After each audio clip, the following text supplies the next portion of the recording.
Palagi ka na lang may sakit. Ang laki na ng gastos natin sa ospital. Umalingaw-ngaw ang malamig na boses ng asawa ko sa kafe ng ospital. Napapatingin sa amin ang mga tao sa paligid. May kasabihan nga, ang babaeng sakitin, pabigat lang sa pera. Pasensya na, pero pagod na ako. Isang batang babae na nakaupo sa tabi niya ang mahinhin na ngumiti at hinawakan ang kamay ng asawa ko. Maghiwalay na tayo. Gusto kong magsimulang muli kasama si Bea. Sa sandaling iyon, nanlamig ang buo kong katawan. Ito ang sandali kung saan ang asawa kong nakasama ko sa loob ng 15 taon ay pinipiling iwan ang kanyang may sakit na asawa para sa isang mas batang babae. Ang bahay at kotse, ibibigay ko kay Bea. Wala ka namang masyadong paggagamitan ng mga yan, di ba? Hindi ako makapagsalita. Ramdam ko ang matatalim na tingin ng mga tao sa paligid at naguunahan sa pagpatak ang aking mga luha. Pero ang hindi nila alam, ang lahat ng karangyaang tinatamasa nila ay mula sa sarili kong mga kamay at sa loob lamang ng 1 linggo, tatawag sa akin ang asawa ko, umiiyak at nagmamakaawa. Magandang araw. Ako po si Isabel Reyes, 38 taong gulang. Ikinukwento ko ito ngayon dahil baka sakaling makatulong ang aking karanasan sa mga taong maaaring nasa katulad na sitwasyon. Noong mga panahong iyon, pakiramdam ko ay gumuho na ang mundo ko. Kung mayroon man sa inyo na dumadaan sa isang mahirap na pagsubok ngayon, sana'y makapagbigay ng kahit kaunting aliw ang aking kwento. Noong tag-ulan ng nakaraang taon, napakalamig ng araw na iyon, naglalakad ako sa pasilyo ng isang malaking ospital sa Quezon City. Katatapos ko lang magpatingin para sa aking chronic fatigue syndrome. Sa totoo lang, ilang buwan nang masama ang pakiramdam ko. Hirap akong bumangon sa umaga, hinihingal ako kahit sa simpleng pag-akyat ng hagdan at palaging mabigat ang pakiramdam ng buo kong katawan. Gaya ng dati, amoy alkohol at gamot sa pasilyo ng ospital. Sa ilalim ng puting ilaw ng mga fluorescent lamp, tahimik na naglalakad ang mga tao.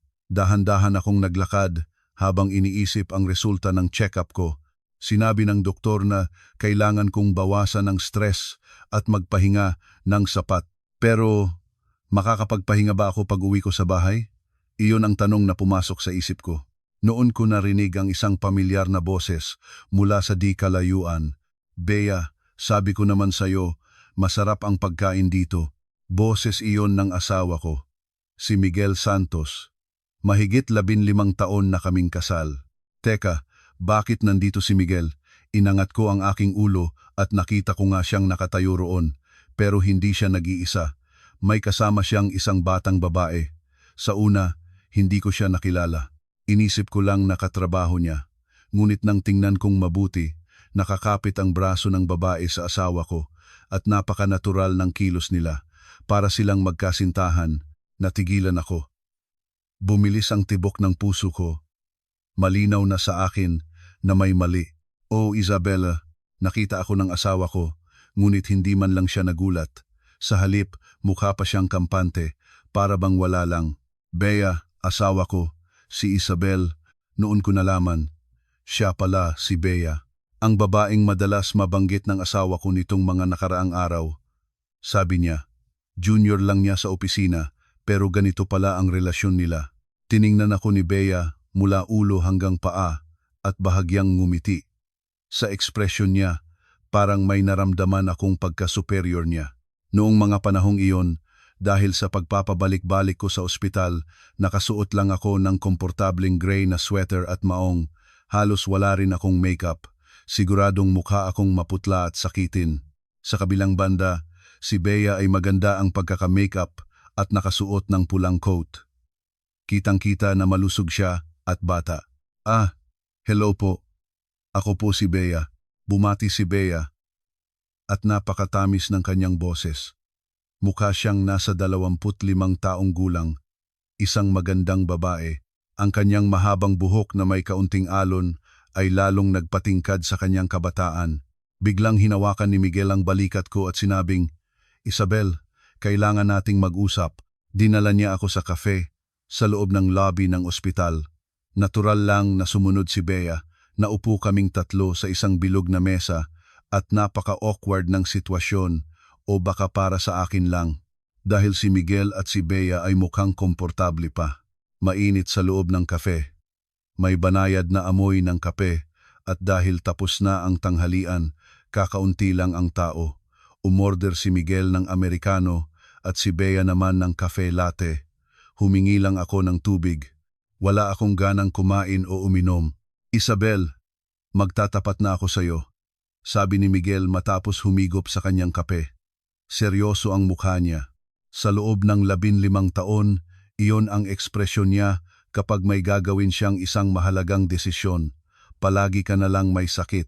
Ang laki na ng gastos natin sa ospital. Noon, nanikip ang dibdib ko. May kutob akong may hindi magandang sasabihin.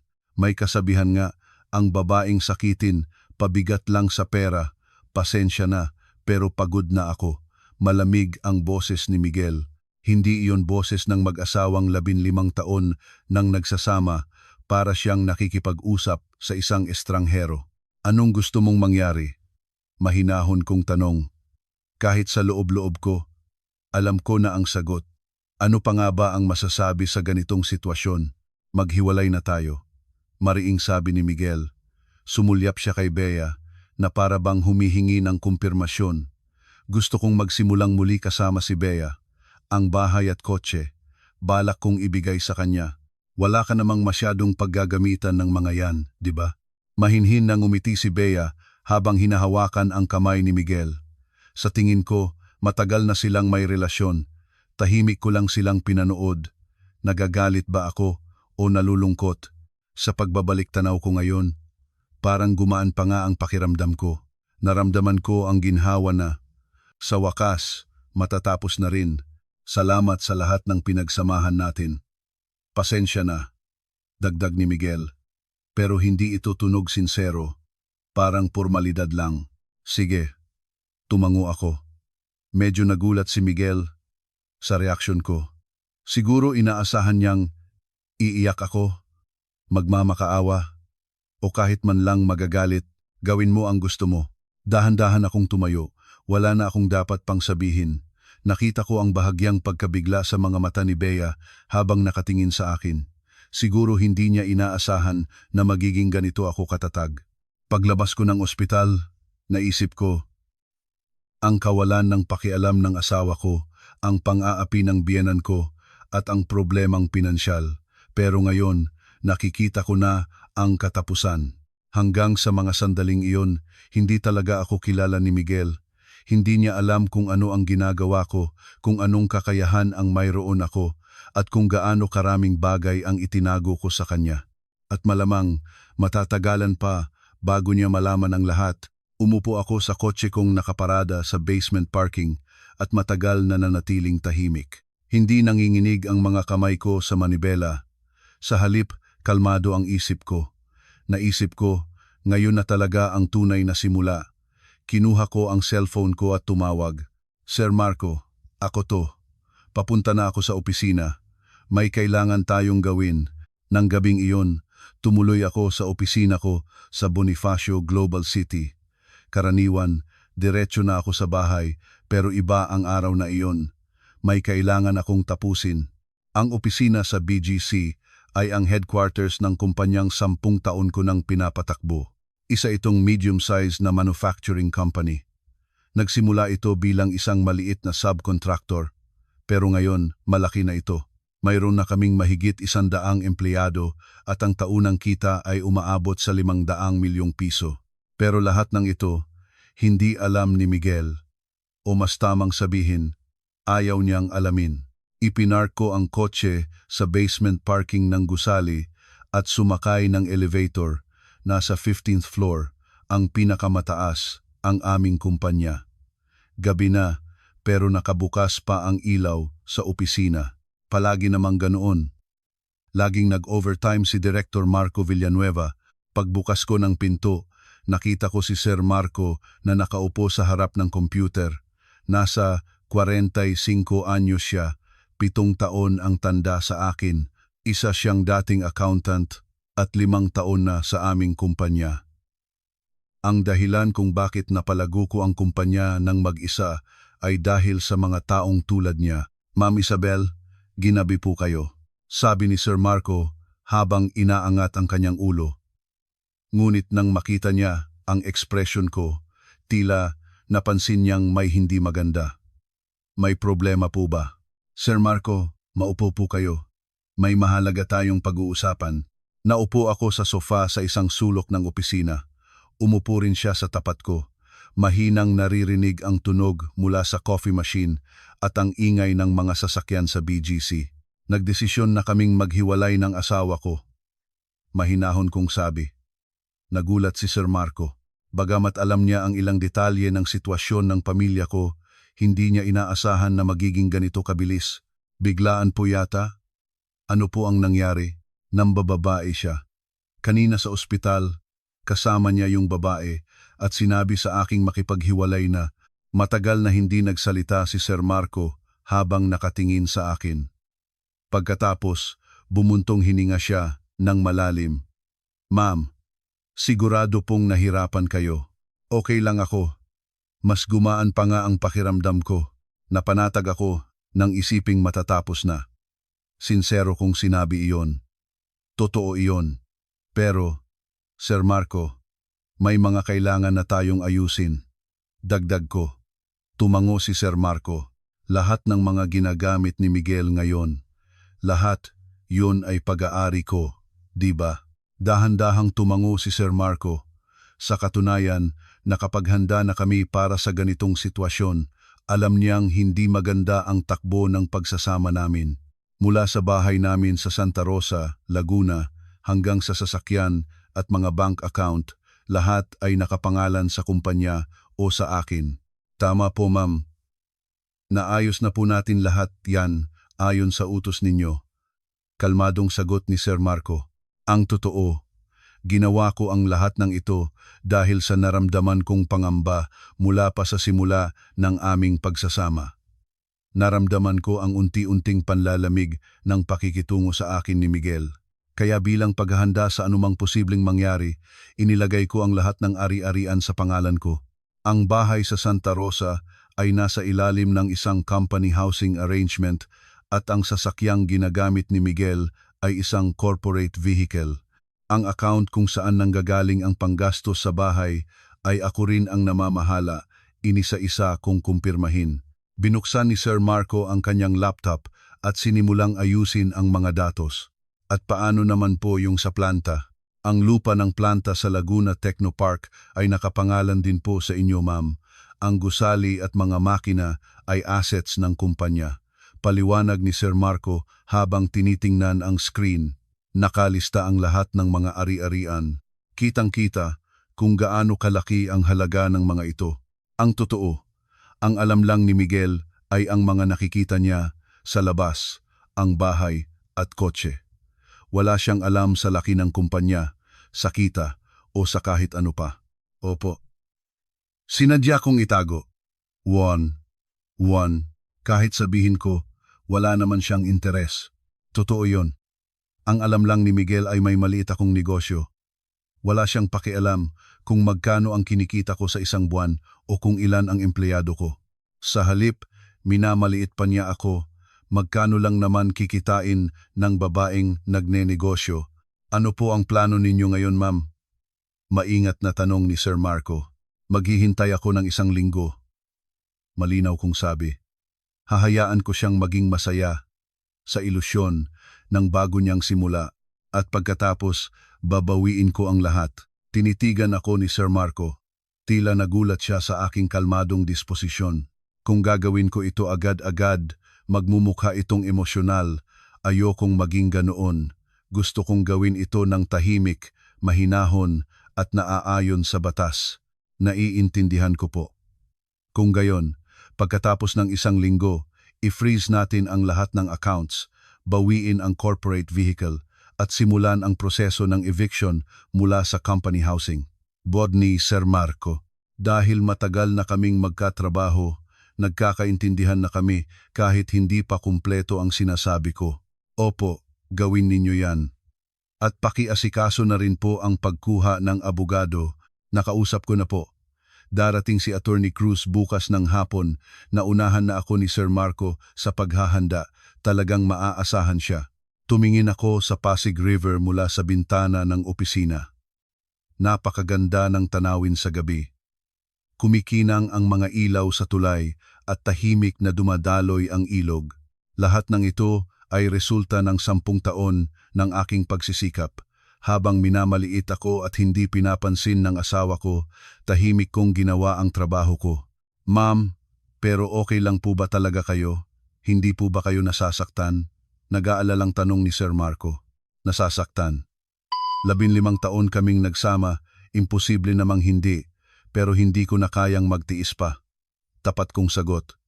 Pakiramdam ko, napakarami kong itinago. Ang negosyo ko, ang kakayahan ko, ang tunay kong pagkatao. Ginampanan ko lang ang papel ng isang tahimik na asawa. Pero ayoko nang mabuhay ng ganoon. Tahimik na tumango si Sir Marco. Tutulungan ko po kayo sa paraang gusto ninyo. Sisiguraduhin kong walang magiging legal na problema. Salamat, Sir Marco. Lumalalim na ang gabi. 11:00 na sa orasan ng opisina. Kinuha ko ang aking bag at tumayo. Magkita tayo pagkatapos ng 1 linggo. Hanggang doon, walang kamalay-malay si Miguel. Habang pauwi, naisip ko, ngayon na talaga magsisimula ang bago kong buhay. Oras na para ipakita ang tunay kong pagkatao na matagal kong itinago. Wala pang alam si Miguel. Hindi niya alam kung sino ako at kung anong kapangyarihan ang mayroon ako. Pero malalaman din niya. Lumipas ang 1 linggo. Eksaktong 1 linggo at 1 araw. Sa mga araw na iyon, namuhay ako gaya ng dati. Nagtrabaho sa kumpanya, nagpagamot sa ospital, at nanatiling tahimik sa bahay. Pinanood ko pa si Miguel na mag-impake ng kanyang mga gamit. Mukhang tuwang-tuwa si Miguel. Araw-araw siyang tumatawag kay Bea, naghahanap ng bagong bahay at tumitingin ng mga gamit. Kahit sa harap ko, kaswal niyang ikinukwento ang mga bagay na iyon. Sa harap ng asawang kasama niya sa loob ng 15 taon. Isabel, kukuha kami ni Bea ng isang kondo sa Makati, sabi ni Miguel habang naghahapunan kami, para siyang nagmamayabang. 2 milyong piso ang advance at deposit, tapos 150,000 ang buwan ng upa. Okay, di ba? Tumango lang ako. Wala akong masabi at hindi ko na kailangang magsalita. Ngunit kinabukasan, Lunes ng umaga, sumabog ang lahat. Nakatanggap si Miguel ng tawag mula sa bangko. Mga 8:00 ng umaga bago ako umalis papuntang opisina. Papunta sana si Miguel at Bea sa bangko para ayusin ang mga dokumento para sa kanilang loan. Anong sabi nyo? Sigaw ni Miguel habang hawak ang cellphone. Papalakas ng papalakas ang boses niya. Naka-freeze ang account? Bakit? Nasa kusina ako. Nagtitimpla ng kape. Habang pinakikinggan ang usapan niya. Inaasahan ko na ito. Paano nangyaring ako ang nag-request ng freeze? Wala akong ginagawang ganyan. Nagsimula ng sumigaw si Miguel. Nasa tabi niya si Bea na may nag-aalalang mukha. Pupunta ako dyan ngayon din. Siguradong nagkamali lang kayo. Ibinaba ni Miguel ang tawag at nagmamadaling nagbihis. Sumunod din si Bea.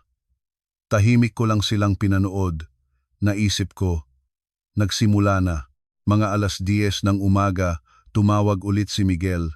Nasa opisina ako at nagtatrabaho. Isabel, ang weird. Naka-freeze nga talaga ang account. Halata ang pagkataranta sa boses niya. Sabi ng bangko, ang may-ari daw ng account ang nag-request, pero wala akong ginagawang ganon. Talaga? Sino kaya ang gumawa niyan? Kalmado kong tanong. Hindi ko alam. Pati credit card at debit card ko, block na rin. Galit na si Bea, gaya ng inaasahan. Ang mga tulad ni Bea ay sensitibo pagdating sa pera. Oras ng tanghalian, tumawag si Miguel sa bahay. Nagkataong umuwi ako saglit, kaya nasagot ko. Isabel, may kinalaman ka ba dito? May bahid ng hinala sa boses niya. Ano naman ang kinalaman ko dyan? Itong pag-freeze ng account at pag-block ng card, hindi ba't ikaw ang may gawa nito? Direktang tanong ni Miguel. May kapangyarihan ba akong gawin yan? Pabalik kong tanong. Totoo naman, wala akong direktang ginawa. Si Sir Marco ang nag-asikaso ng lahat ayon sa legal na proseso. Ano to? Bakit nangyayari to? Hindi ko alam. Subukan mong itanong mismo sa bangko. Kalmado kong sagot. Mga 3:00 ng hapon, dumating si Miguel kasama si Bea sa bahay. Pareho silang madilim ang mukha. Ate, ano po ba talaga ang nangyayari? Direktang tanong ni Bea sa akin. Mataray ang boses niya. Anong ibig mong sabihin? Naniwala ako kay Kuya Miguel na may pera siya, pero ngayon, wala palang laman ang bangko niya at hindi na gumagana ang mga card niya. Lumalabas na ang tunay na kulay ni Bea. Pera nga lang ang habol niya kay Miguel. Sa tingin ko, hindi ako ang dapat mong tanungin yan, mahinahon kong sabi. Diretso mong itanong kay Miguel. Sinubukan ni Miguel na pakalmahin si Bea. Bea, panandalian lang tong problema. Aayusin ko to. Anong panandalian? Hindi natin mabayaran ang down payment sa kondo, wala tayong pambayad sa lilipatan. Anong sitwasyon to? Hindi ba sabi mo mayaman ka? May bahay ka at kotse? May bahay at kotse naman ako Depensa ni Miguel. Bakit wala kang pera? Itong bahay na to, sayo ba talaga to? Isang matalas na tanong mula kay Bea. Iba talaga kapag bata. Kung ako siguro, hindi ko iyon maitatanong. Siyempre, sa akin to. 15 taon na tayong nakatira dito. Sagot ni Miguel. Pero walang kasiguraduhan sa boses niya. Kung ganoon, isanla mo ang bahay para makakuha ng loan, para may pambayad tayo sa uupahan nating kondo. Suhestiyon ni Bea. Medyo komplikado kasi. Nag-alinlangan si Miguel. Ang totoo, hindi rin niya alam kung kanino talaga nakapangalan ang bahay. Akala niya, sa kanya, anong komplikado? Hindi ba nakapangalan sa'yo? Patuloy na pang-uusisa ni Bea. Hindi sa ganoon. Nataranta si Miguel. Naawa ako sa kanya. Sa loob ng 15 taon, ako ang gumawa ng lahat para sa kanya, kaya wala siyang alam sa sarili niyang sitwasyong pinansyal. Gabi na, at rinig ko pa rin hanggang sa sala ang pagtatalo nila. Kuya, ang weird mo talaga. Wala kang pera. Hindi malinaw kung sayo ang bahay. Ano bang pinaniwalaan ko sayo? Bea, kumalma ka. Aalamin ko. Aalamin? Hanggang kailan? Nag-resign na ako sa trabaho para lang makasama ka sa bago nating bahay. Ngayon ko lang narinig na nag-resign na pala si Bea. Talagang umasa siya kay Miguel. At isa pa, kuya, may kakaiba pa.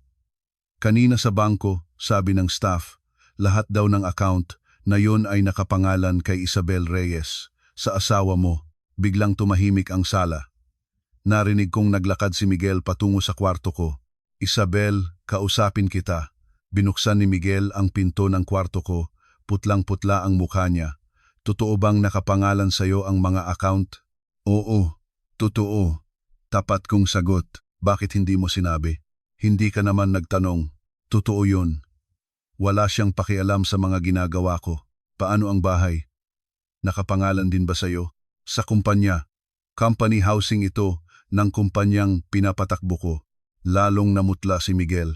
Ang kotse. Corporate vehicle din yon. Matagal akong tinitigan ni Miguel. Bigla siyang sumigaw.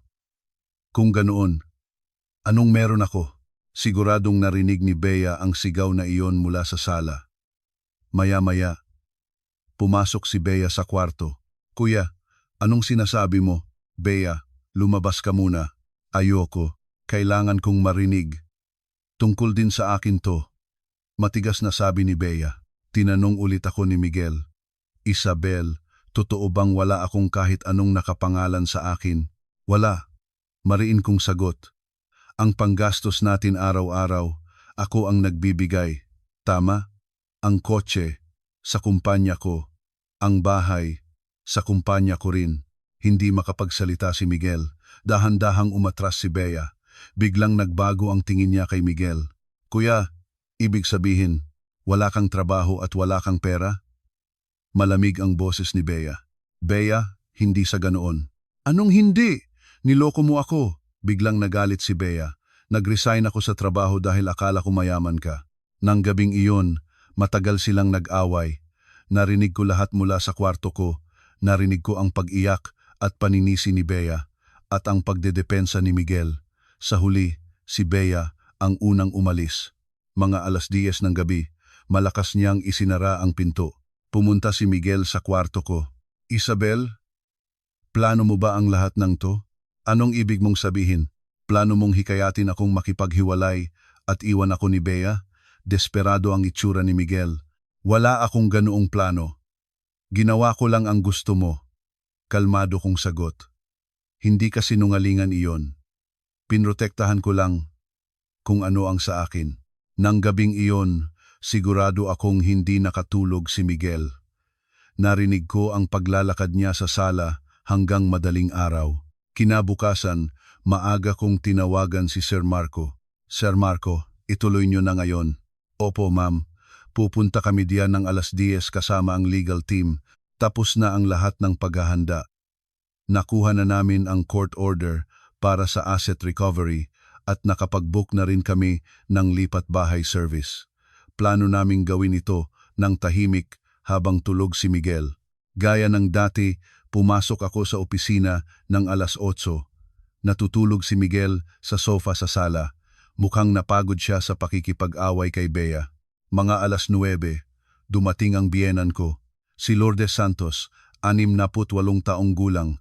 2 o 3 beses siyang bumibisita sa bahay kada linggo para tingnan kung maayos lang si Miguel. Hindi ako gusto ng biyenan ko. Mula pa noong umpisa ng kasal namin, palagi niyang sinasabi na isa akong manugang na hindi man lang makapagsilbi ng maayos dahil sakitin ako. Magandang umaga po, Nay. Bati ko, pero hindi niya ako sinagot at dumiretso sa sala. Miguel, gumising ka. Ginigising niya si Miguel. Bumangon si Miguel na mukhang pagod. Nay, bakit ang aga niyo? Anong maaga? 9:00 na. Anong nangyayari sa'yo? Bakit ganyan ang itsura mo? Nag-aalalang tiningnan ng biyenan ko ang mukha ni Miguel. Wala po ito, Nay. Walang sigla ang sagot ni Miguel. Noon, may narinig kaming tunog ng truck sa labas. Sumilip ako sa bintana. 2 malaking lipat bahay truck ang nakaparada sa tapat ng bahay namin. At may mga taong naka-business suit na bumababa. May nag-doorbell. Lumabas si Miguel para buksan ang pinto. Magandang umaga po. Mula po kami sa Hanap Buhay Law Office. Isang magalang na boses ang narinig. Po? Bakit po? Nandito po kami para sa asset recovery. Pakitingnan na lang po ang court order. Habang tinitingnan ni Miguel ang dokumento, lumabas ang biyenan ko. Anong sinasabi niyo? Anong asset recovery? Malakas niyang tanong. Nandito po kami para bawiin ang bahay na ito at ang mga kaugnay na ari-arian. Assets po ito ng kumpanya ni Miss Isabel Reyes. Kalmadong paliwanag ng staff mula sa legal team. Bakit niyo kukunin ang bahay namin? 15 taon na kaming nakatira dito, sigaw ng biyenan ko. Pasensya na po, pero ayon sa titulo ng lupa, ang bahay na ito ay nakapangalan sa Reyes Manufacturing. Ipinagamit lang po ito bilang company housing. Noon, dumating si Sir Marco. Pinakiusapan ko siyang subaybayan ang sitwasyon. Magandang umaga po. Ako po si Marco Villanueva, Finance Director ng Reyes Manufacturing. Magalang na bati ni Sir Marco. Anong Reyes Manufacturing? Ngayon ko lang narinig yan. Naguguluhang sabi ng biyenan ko. Ito po ang kumpanyang pinapatakbo ni Ma'am Isabel Reyes. Ang bahay na ito ay isa sa mga company housing na binibigay sa mga empleyado. Ano? May kumpanya si Isabel? Hindi makapaniwalang sabi ng biyenan ko. Ganoon din si Miguel. Hindi pa rin niya maintindihan ang nangyayari. Sandali. Anong nangyayari dito? Tanong ni Miguel kay Sir Marco. Mr. Santos, tinapos na po ang inyong housing contract, kaya nandito kami ngayon para bawiin ang bahay at ang mga ari-arian. Anong mga ari-arian? Lahat po. Appliances, muebles, at pati na rin po ang corporate vehicle. Sa sandaling iyon, namutla si Miguel. Nagsimulang pumasok ang mga tauhan ng lipat bahay at kunin ang mga gamit. Ang ref, washing machine, TV, sofa, isa-isang inilabas "Wag. Bakit niyo kinukuha ang mga gamit namin?" Sumigaw ang biyenan ko at sinubukang pigilan ang mga tauhan. "Ginang, lahat po ng mga gamit na ito ay pag-aari ng kumpanya. Nakapangalan po sa kumpanya mula pa noong binili." Mahinahong paliwanag ni Sir Marco. "Imposible! Kailan pa nagkaroon ng kumpanya si Isabel?" Patuloy na sigaw ng biyenan ko. "Nay, kumalma po kayo." Sinubukan siyang awatin ni Miguel pero walang epekto. Noon, dumating si Bea. Hindi ko alam kung saan siya natulog kagabi, pero mukhang maaga siyang dumating para manood. "Kuya, ano to?"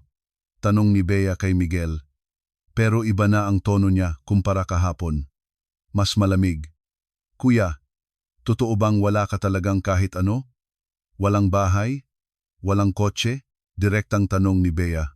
Hindi makasagot si Miguel. Dahil totoo, biglang may tinanggal si Bea sa kanyang pulso. Isang diamond bracelet. Regalo iyon ni Miguel kamakailan lang. "Isosoli ko na to." Inilagay ni Bea ang bracelet sa kamay ni Miguel. "Bea, anong ginagawa mo?" "Kuya, pasensya na. Hindi ko kayang akuin ang ganitong sitwasyon." Malamig na sabi ni Bea. "Kaya lang naman kita sinama dahil akala ko stable ka, pero hindi pala." Narinig ng biyenan ko ang sinabi ni Bea at nagalit. "Anong pinagsasabi ng babaeng to? Hindi ba't ikaw ang lumandi sa anak ko?" "Ginang, wag po kayong magsalita ng ganyan.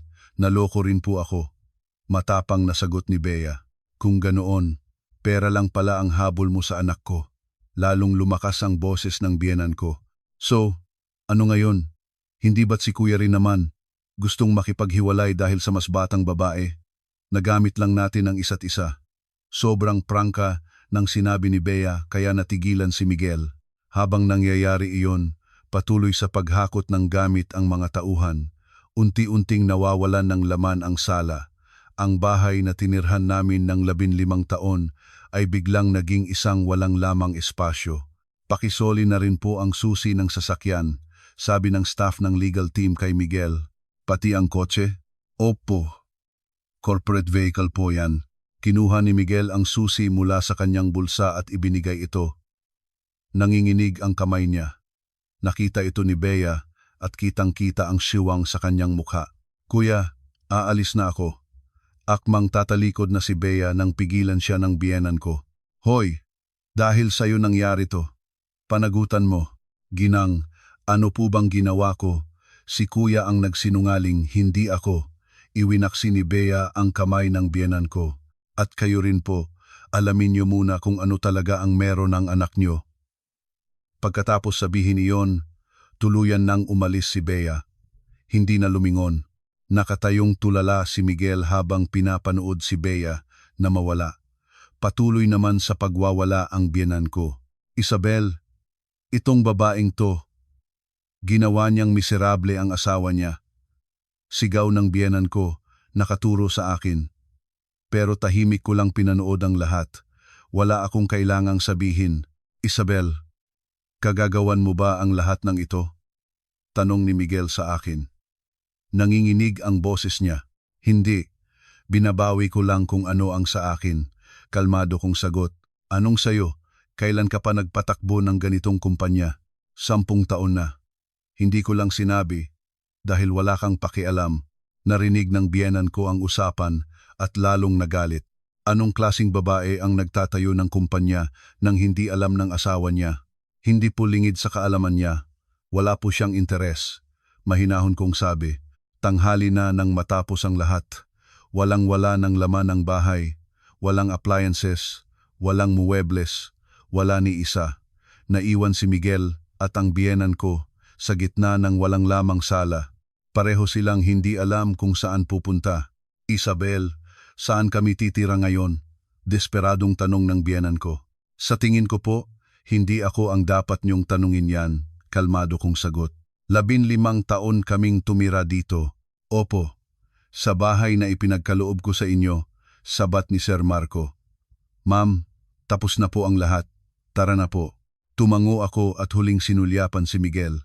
Ang asawa kong nakasama ko sa loob ng 15 taon ay parang isang estranghero na ngayon. "Miguel, kailangan itong mangyari para sa bago mong simula," Sana maintindihan mo. Iyon ang huli kong sinabi bago ako umalis. Hindi na ako lumingon. 1 linggo matapos ang pangyayaring iyon, nakatanggap ako ng tawag mula sa isang local cable TV station. Gusto raw nila akong interviewin para sa isang feature tungkol sa mga successful na small and medium-sized enterprises. Sa una, gusto kong tumanggi. Sanay akong mamuhay ng tahimik. Pero naisip ko, wala na akong dahilan para magtago. Siguro, ito na ang tamang oras para magsalita. Ang studio ng TV station ay mas maliit at mas komportable kaysa sa inaasahan ko. May mainit na ilaw at 2 kamera na nakatutok sa akin. Ang host ay si Miss Cathy Ocampo, isang babaeng nasa early 50s. Mukha siyang mabait at mapagkakatiwalaan. Miss Isabel Reyes, magandang araw po. Maraming salamat sa pagbibigay ninyo ng oras sa amin. Magalang na bati ni Miss Cathy. Magandang araw din po. Sagot ko. Nakakagulat pero kalmado ang pakiramdam ko. Maaari po ba ninyong ipakilala sa amin ang Reyes Manufacturing? Kami po ay isang medium-sized na manufacturing company. Gumagawa po kami ng mga piyesa para sa sasakyan at electronics. Mayroon po kaming 110 na empleyado at ang taunang kita ay umaabot sa 200 milyong piso.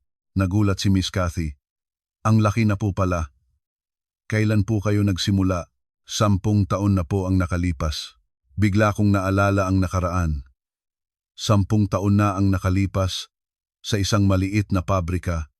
Mag-isa kong pinag-aaralan ang mga blueprint. Buntis ako noon. Pero nakunan ako. Hindi man lang pumunta sa ospital ang asawa ko. May company party daw sila. Nagsimula po kami sa 5 lang na empleyado, mahinahon kong sabi. At paano niyo po ito napalago ng ganito? Hindi po ako sumuko. Kahit mahirap, nagpatuloy lang ako. Totoo yon. Nagtatrabaho ako sa pabrika hanggang gabi at umuuwi ng madaling araw. Ilang taon na ganoon ang routine ko. Walang pakialam si Miguel sa ginagawa ko. Magdala ka lang ng pera. Iyon lang ang sinasabi niya. Hindi po ba naging mahirap ang pagsabayin ang pamilya at trabaho? Maingat na tanong ni Miss Cathy. Opo. Hindi po naging madali. Lalo na kapag may sakit ako. Natigilan ako. Naalala ko noong na-diagnose ako ng chronic fatigue syndrome. Sinabi ng doktor na kailangan kong magpahinga. Pero pag-uwi ko, sinabihan ako ng biyenan ko na huwag mag-inarte. Mayroon po akong chronic fatigue syndrome. Ilang taon na po akong nagpapagamot. Kahit po sa ganoong kalagayan, ipinagpatuloy niyo pa rin ang negosyo. Opo, iyon po ang buhay ko. Hindi ako pwedeng huminto dahil lang may sakit ako. May isa pa akong naalala. Noong sinabihan ako ng biyenan ko na bilang isang asawa, puro pera na lang ang iniisip mo. Nagalit siya dahil ginabi ako ng uwi mula sa pabrika. Pero ang hindi niya alam, ang perang iyon ang bumubuhay sa aming lahat. Nakuha niyo po ba ang suporta ng inyong pamilya? Napangiti ako ng mapait sa tanong ni Miss Cathy. Hindi po. Kabaligtaran pa nga. Kabaligtaran po. Ang asawa ko po at ang biyenan ko ay hindi sang-ayon sa pagninegosyo ko. Ayaw nilang lumalabas ako para magtrabaho. Tumahimik ang studio. Seryoso akong tinitigan ni Miss Cathy. Kung ganoon po, mag-isa niyong hinarap ang lahat? Opo. Minsan, sobrang hirap po. Bukod sa sakit, ang pinakamahirap ay ang hindi ka maintindihan. Tapat kong sagot. Ano po ang naging dahilan para hindi kayo sumuko? Naniniwala po ako na may kaya akong gawin. At gusto kong patunayan ang sarili ko. Totoo iyon. Kahit anong pangmamaliit ang gawin nila, gusto kong ipakita na kaya ko. Nabalitaan po namin na may malaking pagbabago sa personal ninyong buhay kamakailan. Maingat na tanong ni Miss Cathy. Mukhang narinig niya ang mga usap-usapan. Opo, naghiwalay na po kami. Kalmado kong sagot. Sigurado pong mahirap na desisyon iyon. Hindi po. Gumaan pa nga po ang pakiramdam ko. Ngayon, malaya na akong mamuhay bilang ako. Naalala ko ang sinabi ni Sir Marco sa opisina. Ang galing nyo, ma'am. Dati, hindi ko matanggap ang papuring iyon. Pero ngayon, parang kaya ko na. Bilang panghuli, Ano po ang mensahe ninyo sa mga taong nasa katulad na sitwasyon? Huwag ninyong itago. Kung mayroon kayong kayang gawin, gawin ninyo ng may pagmamalaki. Huwag kayong susuko dahil lang sa sasabihin ng iba. Taus-puso kong sinabi, at huwag ninyong ikahiya ang inyong sakit. Ang paggawa ng lahat ng makakaya kahit may karamdaman ay isang uri rin ng katapangan. Pagkatapos ng interview, sinabi ni Miss Cathy, "Ang galing niyo po. Sana maraming makapanood ng interview na ito." Habang pauwi, naisip ko, ngayon, magbabago na talaga ang lahat. Hindi na ako magtatago. Ipakikita ko kung sino ako. Ang interview ay inere 1 linggo pagkatapos. Mabilis itong kumalat sa local community at social media. Maraming tao ang nakarelate at sumuporta sa kwento ko. Sa kabilang banda, naging iba ang sitwasyon para kay Miguel at sa biyenan ko. Nagsimulang magbulungan ang mga kapitbahay. Iniwan niya ang ganoong klaseng asawa para sa ibang babae. 1 buwan pagkatapos ng interview, nakatanggap ako ng sulat mula sa korte. Itinakda na ang unang hearing para sa aming divorce. Gaganapin ito sa Regional Trial Court sa Santa Rosa. Maaga akong gumising at nagsuot ng business suit, itim na suit, puting blouse at simpleng sapatos. Pagtingin ko sa salamin, iba na ang nakita ko. Mas matatag, mas may kumpiyansa. Ang gusali ng korte ay solemne. Kulay abo, may malaking hagdanan, at tahimik ang mga tao. Medyo kinabahan ako pagpasok. Nauna nang dumating si Attorney Lorna Cruz, isang babaeng abogado na nasa mid-40s. Ipinakilala sa akin ni Sir Marco. Eksperto siya sa family law. "Miss Isabel, handa na po ba kayo?" Kalmadong tanong ni Attorney Cruz. "Opo, Attorney." Mahigpit kong hinawakan ang aking briefcase. Nasa loob nito ang lahat ng ebidensyang naipon ko. "May ideya po ba kayo kung ano ang magiging argumento ng kabilang panig?"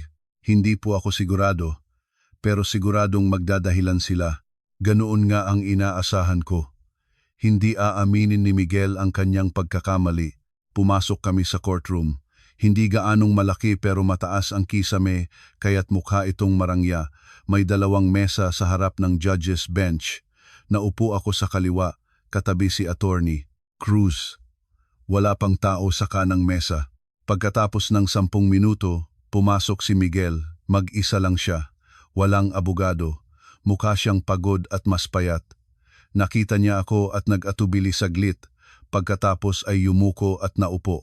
"Ang respondent ba ay walang legal counsel?" Tanong ng clerk of court kay Miguel. "Wala po. Ako na lang po." Mahinang sagot ni Miguel. Maya-maya, pumasok ang hukom. Isang lalaking nasa late 50s. Mukhang strikto, pero mabait. Case number 2024-1234. Isabel Reyes versus Miguel Santos for declaration of nullity of marriage. The court is now in session. Umalingaw-ngaw ang boses ng hukom. The petitioner may now state the grounds for the petition. Tumayo si Attorney Cruz. "Your Honor, the petitioner, Isabel Reyes, is filing for divorce on the grounds of respondent Miguel Santos's continuous psychological incapacity, marital infidelity, and economic abuse." Nagsumite si Attorney Cruz ng mga dokumento. Una, ang respondent ay mayroong relasyon sa isang babaeng nagngangalang Bea Castro. Narito po ang mga ebidensya tulad ng phone records at sworn affidavits ng mga saksi. Yumuko si Miguel. Hindi niya ito maikakaila. Pangalawa, habang ang petitioner ay nagpapagamot para sa chronic fatigue syndrome, sinabihan siya ng respondent ng masasakit na salita tulad ng "ang babaeng sakitin, pabigat lang sa pera." Nagsumite rin si Attorney Cruz ng audio recording na lihim kong kinuha. Pangatlo, sa loob ng 15 taon, habang sinusuportahan ng petitioner ang respondent sa pinansyal, minamaliit at binabaliwala ng respondent ang negosyo ng petitioner. Tumingin ang hukom kay Miguel. "Ano ang masasabi mo rito?" Respondent. Nanginginig na sumagot si Miguel. "Your Honor, aaminin ko po. Nagkamali po ako." Tumahimik ang korte. Totoo po na nambabae ako at nagsalita ng masama sa asawa ko. Wala po akong maidadahilan. Patuloy ni Miguel. "Pero, Your Honor, hindi ko po talaga alam ang laki ng negosyo niya. Hindi ko po alam na ganoon kalaki ang kumpanyang pinapatakbo niya. Tinanong ako ng hukom, Petitioner, may dahilan po ba kung bakit hindi ninyo ipinaalam sa respondent ang tungkol sa inyong negosyo? Dahan-dahan akong tumayo.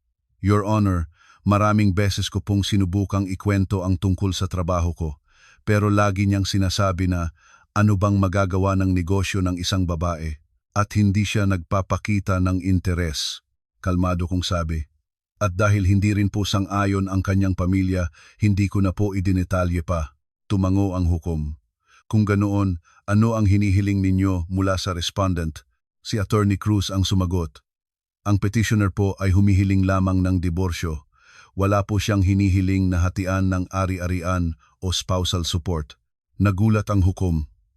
Walang hatian ng ari-arian? Opo, Your Honor. Nais lamang pong protektahan ng petitioner ang mga ari-ariang siya mismo ang naghirapang itayo. Wala po siyang kailangan mula sa respondent. Direktang nagtanong sa akin ang hukom. Petitioner, totoo po ba iyon? Tumayo ako at buong tapang na sumagot. Opo, Your Honor. Wala po akong hinihiling mula sa kanya.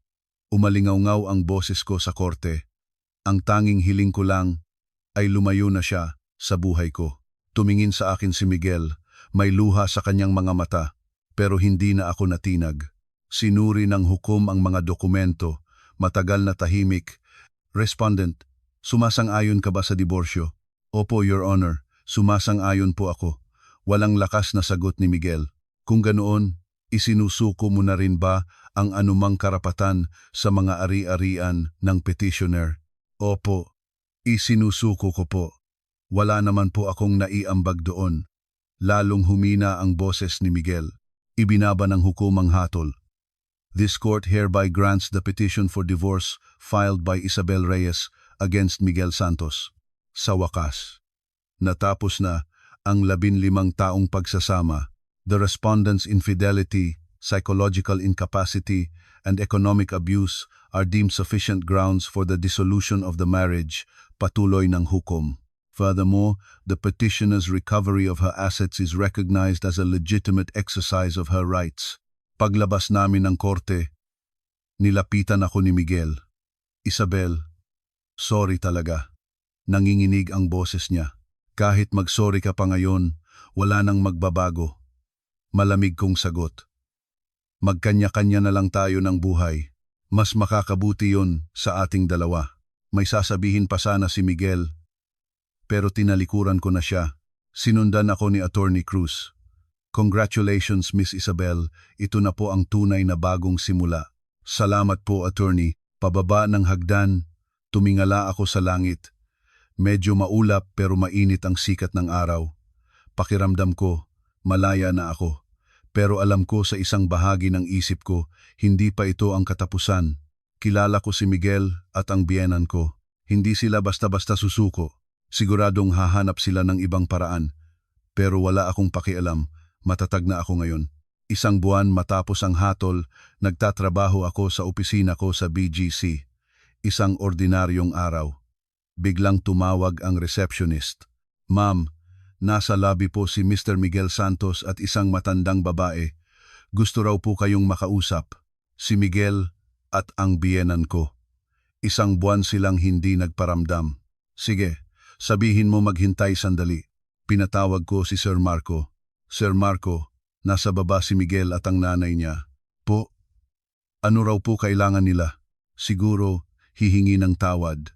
Pero para sigurado, paalerto mo ang security. Sipo, ma'am. Bumaba ako sa lobby. Sa elevator, huminga ako ng malalim. Oras na para sa huling pag-uusap. Nakita ko silang nakaupo sa sofa. Pareho silang tumanda sa loob lang ng isang buwan. Pagkakita sa akin ni Miguel, bigla siyang tumayo at lumuhod. Sa gitna ng lobby, Isabel, patawarin mo ako, malakas niyang sabi. Lahat ng tao ay napatingin. Lumuhod din ang biyenan ko. Isabel, anak, nagkamali ako. Patawarin mo kami. Umiiyak siya. Tahimik ko silang tiningnan. Ang mga taong dating nang api sa akin ay ngayoy nakaluhod sa harapan ko. Tumayo po kayo, kalmado kong sabi. Nakakaabala po kayo, pero hindi sila tumayo. Isabel, sorry talaga. Tanga ako. Hindi ko alam kung gaano kakahalaga pagmamakaawa ni Miguel. Niloko lang ako ni Bea. Pera lang pala ang habol niya.